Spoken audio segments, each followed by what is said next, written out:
chip, honestly. For me, for TLPH, if they do pick the chick and it's a flying cloud, to be honest, there are just not much differences. So Yeah. it's more familiarity in terms of where. Yeah, it's more about the draft Where, yeah. than the map. And the mechanic as well, and the respo when it comes Yeah, to they go flying Hylos. cloud. Hylos, and then the Moscow here for OHAB. What? I mean, late game, and it's also OHEB. So Moscow, good matchup against both the Granger, decent against the Arlet. But I swear, this would have been a good carry game, honestly, for OHEB. But they go with the Moscow And then the Kimi for you. I am feeling lucky today. Matter of fact, 1-1. Let's go. I think it's your day. It's your lucky day. Yeah, it might be. It might be. Yeah, let's see if Aurora will also have a lucky day as We're seeing from Team Liquid, mainly because it's a bit too obvious that they're trying to maybe play for the late game, and stats show that they don't really perform that well when we're past the 18-minute mark. This was an in-depth discussion you had with Hans in the panel over yesterday's matches, but also just to juxtapose the thesis on Midnight's draft. Oh my God, Okay. I think Aurora's draft, if we're gonna revert to something closer to pre-Project Next, looks better. Because I'm surprised that this Gatot Kachak went all the way through the second phase without anyone banning it. That's true. It's a mixture of them prioritizing the picks they really want to deny first, taking away the Arlot even from Sanford in the first phase of the draft, but it's not like they weren't able to prevent the Alice from coming into play. But then again, it just adds to how farm heavy Team Liquid Philippines and their composition is overall. So I don't think we'll be seeing them as aggressive to start things off, but at least they have a lot of ways to just deal with the macro and prolong the game as needed. But hold on, if it's about aggression we're talking about, I think Carl TZ wants to show us that. Light looking to be the target here, and Ogi shadow kill committed just to take first blood. That was a 3v2 fight that Demon Kite had to walk all the way through, and he just did not make it in time. That's just kind of the cons you have to live with if you have a Fredrin. It's been a hot minute since we've seen the Appraiser make his way into a game. Yeah, and it's understandable if you're Aurora that you get to extend that much. You have a Kimi on your side, and the mid lane supposedly really favors whoever has the Kimi in their lineup. But it seems like Team Liquid might not get to contest this. Carl soloing a small camp, and Light could not stop him. I got his eyes at the minimap. So, despite all that, Light still has his eyes on Carl TZ, not exactly letting go of where this, I'd say, all over the map Hayabusa is. Yeah. Because even just now, before that first blood, he already showed us how aggressive he wants to play this game. Maybe even being one of the main players to play aggressive in this entire lineup that we're seeing from Team Liquid. That's right, Carl TZ's Hayabusa is a thing of beauty. If you talk about his best heroes in Season 16, I'd say Lancelot, decent shit. And then this Hayabusa action breaking out in mid. Oh, Throne of Ruin for Sanford catching 3, SOD also landing. But does Aurora join this? Edward doesn't land the final slash, but the AOG's Bang! Appraiser's Wrath. Sanford gets taken down. JP might be next. There's just so much hold from Aurora. The Alice is just a sexier Uranus. Yes. Emphasis on Uranus. At the end of the day, no matter how sustainable you are, after your Throne of Ruin, Oh, the perfect vengeance to evade and cancel out the Ogi Shadow Kill. It's not a flicker, but it acts the same way. Hold on, OHEB! close call on two different fronts of the map. Back to what I was saying, at the end of the day, after that Throne of Ruin, you're still just a sustainable, annoying XP laner. That's about it. You stand in front of everyone, try to annoy them, but if they have enough damage, then what do you do next? Oh my goodness! 3-man stun! The 3-time MPL champion stops the forward momentum of 3-hero Domikai! Oh, but what OHEB doesn't know is that there are 3 members of Aurora waiting for him! I don't know if it was just perfectly timed or predicted by Aurora, but that was painful to watch. Call it a sting operation. They knew that OHEB had this killer instinct in him, and he saw a lone Granger, but he did see the other 2 members waiting in the wings. It looks like Aurora are going to be scoring their second turtle. Sanford trying to grab one, pull a fast one over Aurora. Not gonna happen. They're up about 1,000 and change. Yep. This is expected from the lineup. Hold on. Edward still wanting to go in for the fight. Crimson Beacon already used. JP gets to escape with the glorious pathway. But it's been a very aggressive 4 minutes. Just 4 minutes so far for Aurora. And what does Oheb do? He just has to walk away. He does his best, Brigida. He does his best. Aurora have stepped on his neck and stopped him from farming. The first 5 minutes has been hell for this Moskov. Looking at the items and of course what that translates to in economy. He's down about 1,500 away from Dominkite. Could have been more if he didn't use his SOD just to get that gold card that was nearly denied of him, or nearly denied from him, just because of how well Aurora's been controlling the gold lane. And this has been a trend so far. This is expected considering TLPH's lineup. But how do they show us the changes once they don't get the early game? Because time and time again, that's what we've been constantly pointing out as their requirement to win the game, to get to do the Liquid Stampede. But this is something they walked into. They drafted this way. They expected this to happen. You know what? In the playoffs, anything can happen. Aurora can even win on Flying Clouds. That's what this map is all about. And they do fight Sanford to the bottom lane. Can't even use the cleave. Throne of Ruin is all he can do. But does he have enough sustain? Oh! Barely tries to survive. And that's another Piercer stack picked up by Dominkite. Carl's versus Edward. It's a 1v1, but final slash still makes it. Fortunately, the other members of Team Liquid are there, but that was a close call. All right, 3 dudes from Liquid, no problem. 4, that's where he draws the line. A little too much for Mr. Consistent to deal with, but what this does is open up the lower part of the map where the turtles spawn. 3 for 3, Aurora 100% on turtle take rates. Look at how US just defending this turret. Carl TZ has to escape. Oh, he walks away, but does not escape death. Light and Yue take down Carl TZ. The GOAT got tunnel vision. He really wanted to push in. Did not have enough backup. Down bottom, Dominkite has 2 on him. This is what you can do with a utility jungler. Yep. You're able to really put your foot down and say, the rest of you guys do that and hold on. That's why it's a macro-centric hero. Oh my God, JP! That's the tankiest member of Team Liquid right now. But Aurora, without hesitation, committing the final slash. That's how confident they are at this point. Dominkite, though, he does not walk away from that. It's a little too much to expect to survive all that. But again, Aurora, sleight of hand. You're looking at the right hand, the left is already committing a crime. They pushed into here to up top. As I was saying, if you're a utility jungler, you can do these kinds of things. One of those things is sacrifice yourself because you're less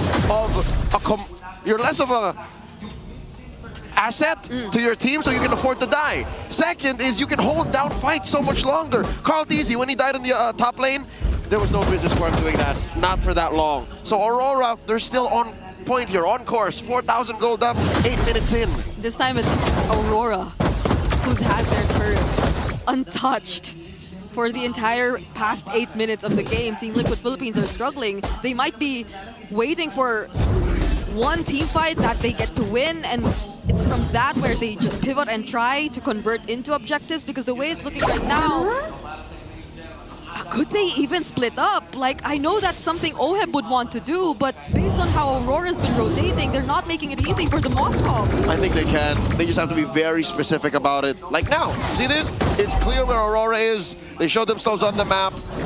It helps that the Lord is going to be a beacon, a magnet for TLPH to try and consider where they're coming from. But look, we're still looking at the maybe #2 best hero to steal Lords with. That's a high boost. Oh, Edward steps in. Behind Edward, final stack already committed. Throne of Ruin might just stun 3. Oh! Dominkite gets taken down by Sanji, but before he does, JP gets taken down as well. It's a 1-for-1 trade so far, and Oheb, that's what you were talking about. So he finally gets to push the waves. And it's also very fortunate that Liquid found Dominkite. If it was anyone else that died, maybe even Edward or Dominkite, that would have been okay. Aurora would have forced the issue, but no, it was Dominkite. It was their main damage source. It was just unfortunate that he was right behind that wall, and once he flickered, he found himself right beside the Lord and in front of Sanji's Crimson Beacon. So that was a very awkward position to be in if you were Dominkite, but they also probably didn't expect that there were other members of Liquid who could come in from the mid lane, because they were probably expecting everyone to just hold those brushes down bottom close to the back of the wall where the Lord is. So now, it's a second chance for Aurora to potentially take this. I think it was premeditated. Liquid really cordoned off Aurora's exit to compromise Dominkite's positioning, and then in turn they killed him. That was really good for Liquid. Now, Dominkite finds that taunt. Lord at about half health. That was a knockup from the Lord. Edward working on Sanji though, but Dominkite goes down! OM joining the fight as well. This Lord is going into the hands of Liquid. Carl will get traded, however, and they're trying to chase after Liquid, but all they want to do is walk away. Liquid definitely winning out on that trade. They pick up Dominkite, take the Lord, and everything else is extra. Collateral damage, Carl TZ is, but it's worth it. Aurora did not see this angle coming. I didn't see this angle coming. I think Liquid just worked their way into closing this gap. 4,000 gold cut down to just 1. I think it was just normal movement from a Fredrin, from a utility jungle. It was the right thing. You switch targets, you stand in front of everyone. But where did the damage even come from for them to burst him down that much? Or I also think the Lord knockup had something to do with it, because it was an unexpected timing of Lord knockups that helped Liquid try and be a bit more aggressive. And that's where Dominkite found himself bursted down. Yeah, something tells me Sanji sitting with 2 stacks on his Sky Piercer, maybe 3 stacks. I have lost track of where exactly the count from. Made that death on Dominkite, that kill on Dominkite so much more possible, so much more faster. And the Appraiser's Wrath almost made no difference. We couldn't even feel it. I mean, JP was already expecting to receive majority of the damage from the Appraiser's Wrath, but at this point, that's what you want to see from JP. That he can just confidently stand in front of these members, of these annoying heroes of Aurora. So Liquid can know where to position themselves, and finally, after trying to be a bit more careful for so long, they get to take away some turrets from themselves. Oh man, the map has equalized. Literally, 2 for 2. Aurora now just have barely 1,000 gold up over Liquid. Where did this go wrong? It's not like Yu is not in the right position to deal damage. Dominkite only died once. Dominkite died twice. One of them was kind of warranted. So it's just Liquid finding their groove. Looking at the items now, it is a Swift Trinity for Oheb. Carl TZ also has 3 strong, hard-hitting items. And Sanford, I think Sanford's last death might have been his actual last, because he's on his way to a full Cursed Hell. Once he builds that Winter Crown, I don't think we're gonna ever see him die again. Yeah. Maybe this is where a bit too much attention on caging the Predator starts to backfire.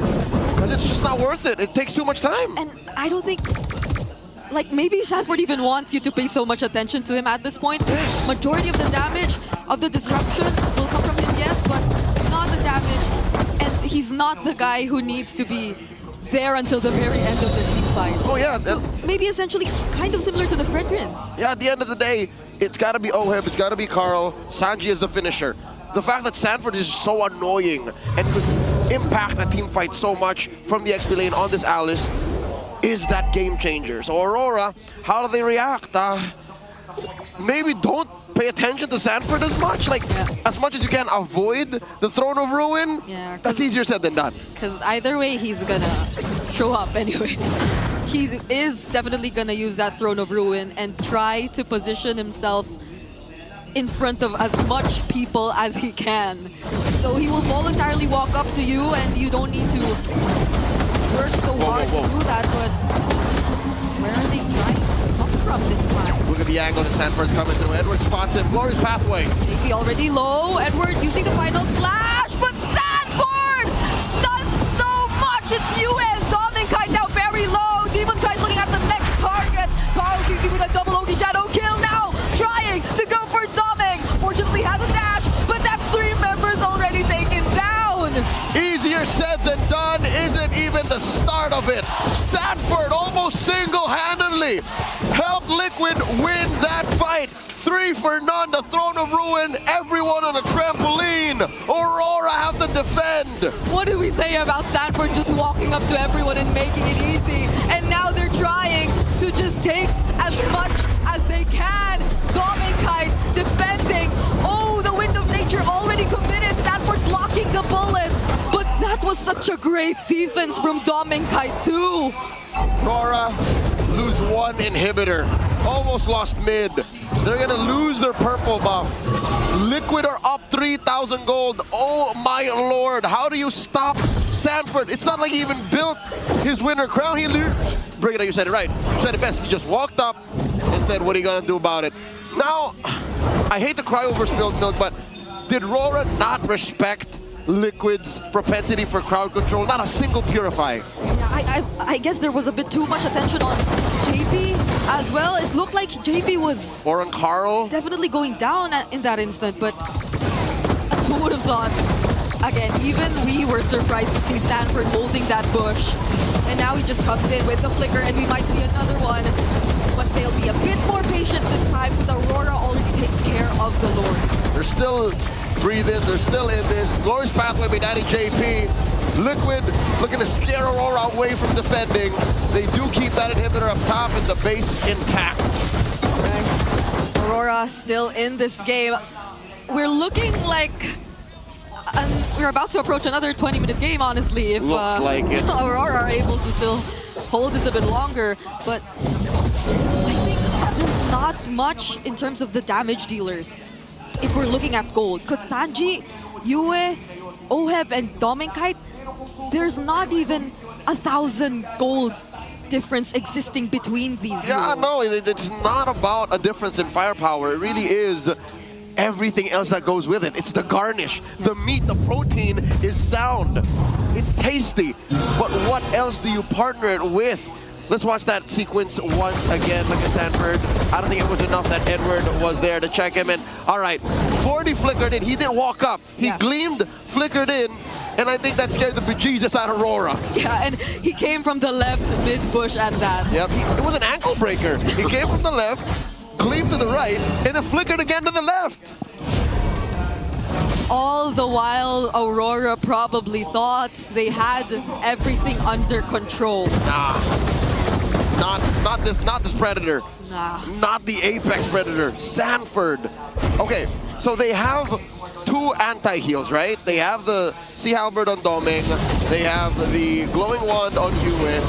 Is that enough? JP, oh my god, trying to split up Aurora. Hold on, he's in the middle of 4, but Sanford once again finding Yue and forces the flicker as well. But Edward and Kite doing all the zoning. The Cyclone Eye actually did not help Aurora there. Sanji's unstoppable right now. Wise is watching from home. He knows how much that hurts.